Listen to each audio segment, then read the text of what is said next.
Hi,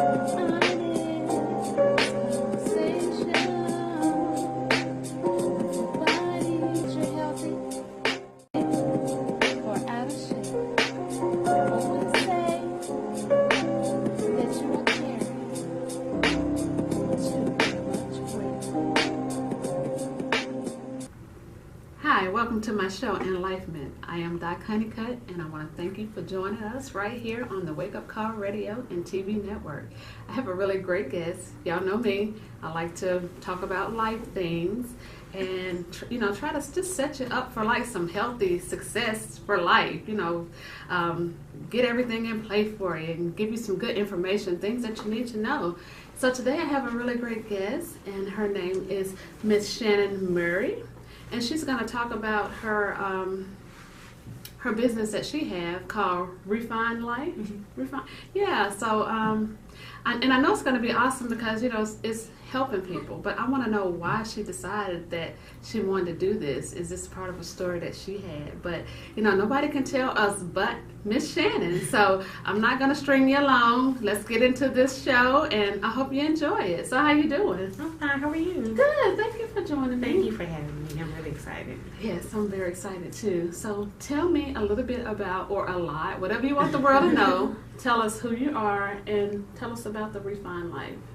Well, my name is Shannon, like you said, and I am a mother. I'm a student. I'm originally from Houston, but I've lived in Charlotte for about 5 to 6 years. So right now I'm working for a healthcare organization, and I do project coordinating. But I've also started a business called RefinedLife, mm-hmm. and it's basically a program, a life improvement program for women and men, where we focus on the 4 core areas of health, finance, spirituality, and business. So that's really what it's, in a nutshell, that's what it's about. So what made you get involved with, something like this that helps people? Well, about 5 years ago, when I first got to Charlotte, I ended up living in a women's shelter.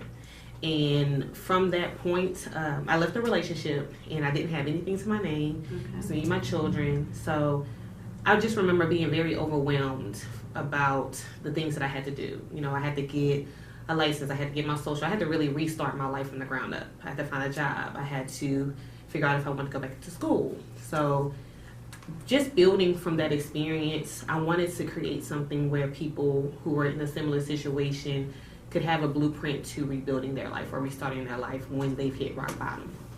So did the whole time you were in the shelter, were you kind of like getting a game plan together? Like, when I get myself together, right. This is what I'm going to do. Right, yeah, and that's basically what I did. So I don't have any family in Charlotte. I didn't have it then, don't have them now. They're all still in Houston. And I had people to go to, but really I felt like it was my responsibility to clean up my own mess. So what I did was, I remember always having notepads and those big legal pads, and every day I would just add something that I wanted to do. And because I had to start from the bottom, I had to find, where in Charlotte I could get my social security card, where in Charlotte I had to go to retake to go get my license. I didn't have anything. So I basically built that blueprint from writing in my notepads. And I know my ultimate goal was to go back to school. So I had to plan out in steps how I was going to get there. Mm-hmm. I couldn't just jump in, enroll in school. So I had to really kind of do it step by step. Get, the documents I needed, get a job, find care for the kids. I had to go through custody, with their dad. Mm-hmm. So there was just a lot of things I needed to do. And drawing from that experience, I know that it can be overwhelming. And I really started the program for another reason, because I found myself having friends and family who reached out to me for inspiration, and they were kind of in similar situations, and they wanted kind of someone to coach them into how to do or get to a place where they wanted to go. So I was like, well, let me create a way for me to create a plan so it could be easily digestible. So how do you find these ladies, families, men, mm-hmm. That need the resources? Well, for right now, I am doing a summer workshop at the shelter. And it's actually the shelter that I lived in 5 years ago. Mm-hmm. So I go to the women's shelter, and I just put on these workshops for the 4 core areas that I previously discussed. So we do credit workshops, we do job and resume workshops. I talk to them about healthy foods, the last session I'm doing this Saturday actually is going to be healthy foods under $20. So I know a lot of times when they're in the shelters, they're provided meals, but when they leave, they have to know how to budget it. So I just want to provide them different ways that I've learned how to manage my money and feed my children for less. So just different shelters around Charlotte. I reach out to different organizations. Some reach out to me, and I just put together the workshops based on what area they want to focus on. So you do like a lot of one-on-ones with these families?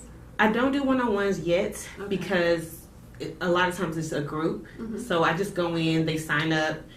It's voluntary, so they don't have to do it. And a lot of times in the shelter, they already have groups that they are participating in. Okay. For instance, the domestic violence shelter, they have groups that they already have to participate in. So I just come in and I give them supplements for what they're not getting. So, do you do like a step program for them, or? It's not really like a step-by-step program. I just come in and I provide the information, and we do a session in that one for that day, and then I leave them with materials. So I have, if I was talking about credit, I've summarized the 5 things that they need to know for how to repair their credit or how to maintain good credit, and I leave them with those materials.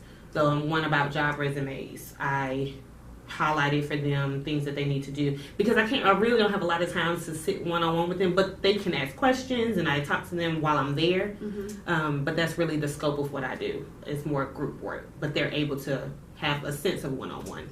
So what materials do you find that they most, like they need the most? Well, I found that the credit workshop was very successful. A lot of women didn't know about their credit. They didn't know what it was composed of, and they were building their lives. So eventually, they want to do things like get a car or get a home. So it's very important. And I actually, part of my business, a subcategory of my business is actually Refine Her Credit Services. So I do offer credit repair services. I just don't offer it to the women at the shelter because they're already in a vulnerable state. So, and I'm not really allowed to kind of have that relationship with them after I leave. Mm-hmm. But for people in the community who just want to find out about how to repair their services, I offer credit repair services where I do one-on-one coaching and education while we're rebuilding their credit. So can we just elaborate on that? Because that is very important. People just really don't know how maintaining a good credit score is. Okay. Well, in a nutshell, there are 5 things that you need to focus on when trying to rebuild your credit or maintain good credit. And the 5 things that your credit score is composed of is utilization, mm-hmm. the payment history, the length of credit, how many new accounts you've opened up in a certain period of time, and also credit mix. So utilization is just whatever credit cards you have, you need to make sure it's under 30%. So if you have a credit card and the limit is $200, you want to make sure you don't charge more than $60. Because if you go over 30%, then your score starts to kind of tick down. And a lot of people don't know that. No. 10% is better. So if you have a credit card that's $200, what I normally do, I will charge $20 for gas, and then I will pay it off when the bill comes, and you pay it all the way off. Right. So just keeping that utilization under 30% boosts your score.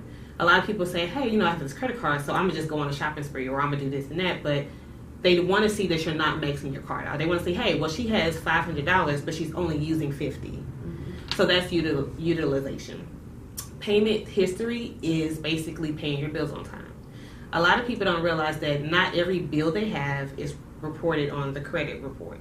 So things like your light bill, your car insurance, those are not on your report. Mm-hmm. What's on your report is like your car note, your mortgage. What else would be on your report? Any loan, any credit card. Those are the only things that are on the report. So those are things you have to make sure that you pay on time. Right. And one missed payment can really make it dip. So, and then the smaller things like credit length, that's just the length of history, the length of time you've had that one account. So I tell a lot of people, a lot of my clients, if you've had a credit card that you haven't been using for a number of years, don't close it, because that shows that, okay, well, she's had it since 1999. So I would, just recommend, like I said, charging $20 and just pay it off every month. Don't close it if you can save it. So. Wow. Yeah, like I said, I know there's a lot of information, but I just it's important. It is very important because, like you say, a lot of people don't even know. Right. But let's get back to the refine services that you offer. And you say you go now. You do speaking engagements. Like, do you stick with like shelters, or you just kind of branch out? Whoever really. Reaches out to me. So I don't I'll go and do shelters as my volunteer work because, like I said, I was there before, so that's my way of giving back. A lot of times, nonprofit organizations ask me to come and speak for causes like domestic violence. Mostly it's geared towards domestic violence, and they ask me to come and speak about my experiences, my time in the shelter, so other people can see how important services like that are, so they can donate and give back. Because nonprofits work off of donations. So I do a lot of speaking for nonprofits. I do a lot of speaking for departments like Mecklenburg Mental Health Department. I do speaking engagements for their teammates, like in-service trainings, and I talk about everything that I talk about in my, my workshops. So it could be credit, it could be mental health, it could be jobs, just anything they would need for me to speak on. See, you ring the bell. I have decided that I'm a mental health advocate, because nobody wants to talk about mental health, mental illness, because it has this stigma that you're crazy. Yeah. But I want to talk about it. I want to make a difference. So can we talk just a little bit about mental health and mental illness? Okay. Well, for a long time, I've always struggled with anxiety and depression. I just didn't know that that's what it was until after I had my children. And then I noticed, I started to be sad a little bit more, and it manifests itself in different ways. It's not always being sad. It could be, just being really nervous all the time or withdrawing and being by yourself. So after I had my children, I decided to go and seek help because it was affecting my day-to-day life. And another misconception is the fact that, everyone used to tell me, you're so smart, you're this and that, so you can't be dealing with that. But it really has no age, it has no face. So I consider myself a mental health advocate just because a lot of people think that it is a weakness to be struggling with mental health. And I really want to change the idea that it is a weakness. And that's what we were taught, like, just pray about it, it'll go away. Yeah. You don't have a problem. You're stronger than that. Right. Right. But so I'm here as well. Like I said, I want to change that face to let people know that there is help. There are resources that you can go to. Just like I said, every platform that I'm on every platform that there is with media, and I'm using those platforms. God has given to me those platforms for a reason, and I'm using them because I want to get the health and wellness words out. I want to get the mental health word out. That's kind of like my biggest pet peeve is the mental health part of it. Yes, because if this is not right, nothing's right. Nothing else is gonna be right. Yeah, and I really feel like that's the foundation of everything, right? So, like, I talk about self-love, I talk about self-care, and I talk about, just taking. And part of self-care is going to therapy if that's what you need. It doesn't always have to be getting medication or, eventually if it comes to that, then that's what you have to do. But I really am advocating for, to go talk to someone. It's not a weakness that you need help. Life is getting crazier and crazier, and for you to think that you can handle everything on your own that's crazy to me.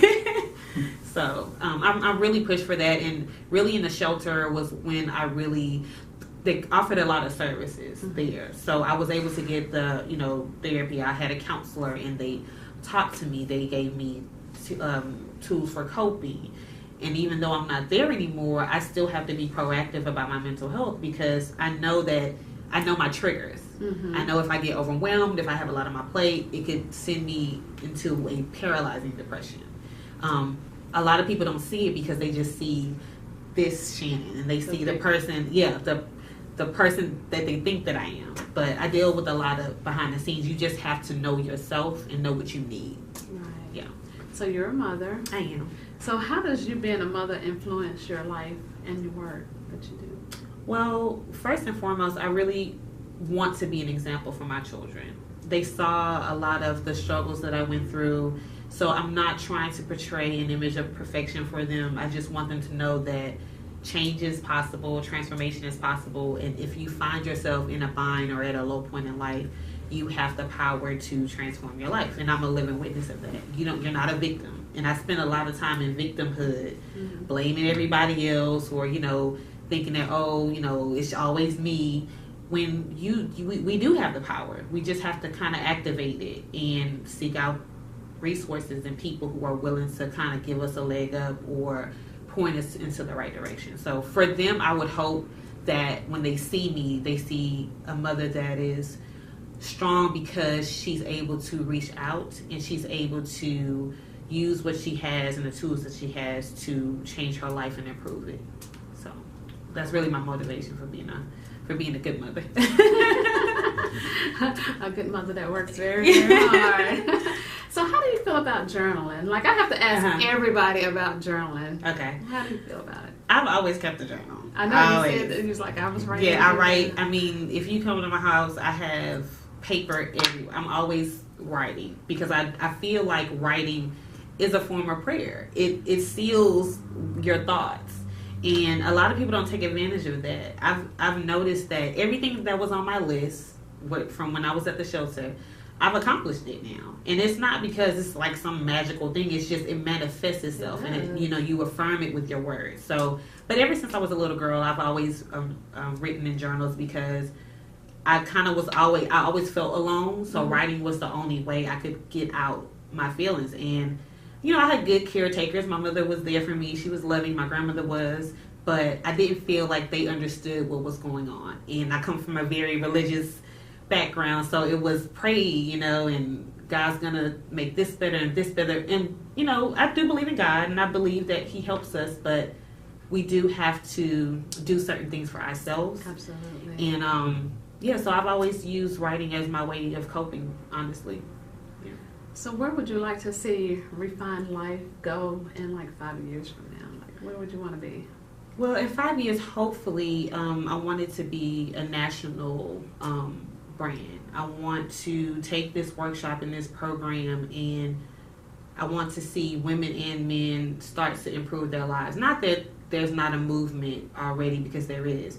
I'm just taking my experiences and what I've learned and using it as an avenue to say, hey, you do have the power to change your life. You do have the power to create exactly what you want. So I would hope that, I can continue to do the speaking engagements, and I can implement these programs across the world and hopefully globally. So, men and women could have the tools that they need to refine their life. I love that name. Now, do you think, when you get up to speed, like people have already judged you, by what they see now before they hear your story? I think so. I don't think people would. I mean, because if you stopped me then, you would probably judge me based on how I look, because I was broken. And that's what I'm saying. Yeah. But like now, you get up when people don't hear they don't know your story, because I love to hear it from somebody that has been there. Oh, you know what I'm saying? So you're speaking to these people, and all they see is you now. But then you start telling your story. But I wonder, have they already like kind of drawn a conclusion? That you're just there, not, and you hadn't been through anything. Right. Yeah, well, I found that when I go to the shelters, I intentionally let them know that, hey, I used to be here. So they won't have that, misconception about, oh, well, she has it together. What is she going to tell me? And right, I try to let my story precede me. So if I'm going to speak anywhere, I let them know that, this is my history. And if it's not somewhere on the flyer, that is something I will always speak about, because I've always been inspired by individuals who share their story and are transparent. And that's actually one of my mottos, is I believe that transparency, authenticity, and vulnerability is how we reach out to other people. And it's how other people build the courage to do it themselves. I can't sit there and tell you, you can do X, Y, and Z, and not tell you how. Or not tell you that, I've been there. So that is a must for me to so they won't have that misconception that, oh, well, you're just like, you can't tell me anything. Well, you have a lot of people that are in titles that, Mm-hmm. They went to school for those titles, but Right. they've never been in that skin. Right. Like a lot of the experiences that I talk about, it's because if it didn't hit me like me, like it's been on my doorstep, whether it's a family member or, somebody really, really close to me. And that way I feel like I can share, the experience more because, it was something that I was living around or in. Like I lost over 100 pounds like a really long time ago. So I can tell people how it feels to be fat. Right. Like you can tell somebody how it feels to be in a dark place and never, and you're in that place day after day after day. Yeah. But now you can tell them how to come out of it, and it doesn't go away. No, it doesn't. It doesn't disappear. Yeah. It's always lurking. But now, like you said, your triggers. Yeah. So you know how to control it. You can tell somebody, this happened to me. I was in a dark place, and I know what triggers that dark place, that could kind of send me back, but I know what triggers it, so I won't go back there. Yeah. So. Yeah, and I try to be, transparent about that. Like, I don't want people to ever think that, oh, well, I've been through this experience and now I've arrived, because I go through everyday struggles, and there are times where I'm irritable. There are times where, I'm really anxious, or I'm letting fear overtake me. I just have become better with managing how I respond. If I need to sit and pause, if I have to go for a walk, if I have to put on my music, I know how to care for myself. Whereas in the past, I would just let it all, be all over the place. So, and it's out. I'm not going to say, I do feel like it's something I will always struggle with, because you're going to, as you get to a higher level, there are going to be different pressures, and it's going to be more pressures than you had to deal with when you were down here. So you have to maintain it. You have to maintain self-care. You have to still be proactive. No one ever gets to a point where they've just arrived and they don't have to care for themselves anymore. Oh, absolutely not. Like, even now with me, like it was a really long time ago that I was overweight, but I had to change my life. Like, I changed my lifestyle. I live this every single day because it could come back. If I didn't, if I went back to my old habits. Yeah. And sometimes you still, even though you've changed on the outside and your life looks different on the outside, you still kind of deal with those voices, and or that you still kind of forget sometimes that, oh, this is what I've been, because you still kind of, like, sometimes for me, I still feel like, oh, I can't buy this but I have the money in my pocket, but I remember when I didn't have money. I remember when I had to go to Dollar Tree to get my groceries because I only had $15 to feed 3 kids. So it's like you have to kind of maintain that. And, you talked about the lifestyle change. For myself, I've never been, I've always kind of been, this size, but I've dealt with high blood pressure. I've dealt with my heart rate beating, my heart beating out of my chest. So I had to make lifestyle changes in terms of food. Yeah. Even though I didn't look like I was unhealthy, I was. Mm-hmm. So now I talk to the ladies about healthy foods because I made the change a couple of months ago to eliminate meat out of my diet. And it's been phenomenal. Like the changes. I do know that. So it's been phenomenal. Yes. Yeah. More energy. I'm not tired. I don't feel sluggish. I can go all day without coffee. It's amazing. Yeah, it is. I mean, I didn't eat beef or pork for a really long time. For 25 years, I have not had beef and pork. But I did used to eat chicken, like chicken and turkey. But I'm like you. I'm not going to eat it anymore. So last November, I just stopped eating the chicken and turkey. And like you said, it's amazing. Yes. I used to have like chronic sinus issues. Me too. Now, girl, I be like, I'm only 2 months in, but I noticed a change. Because at first I started off as vegan, but then I kind of added it back into my diet. But I still haven't had any meat. But I could not breathe for years, and no allergy medicine would work. They would literally have to give me steroids every like 3 or 4 months, and that's not. Healthy long term. But and it would work, but it would always come back. So after I gave up meat, I've noticed a dramatic difference. So let's talk quickly about you going back to school. So you getting your doctorate now?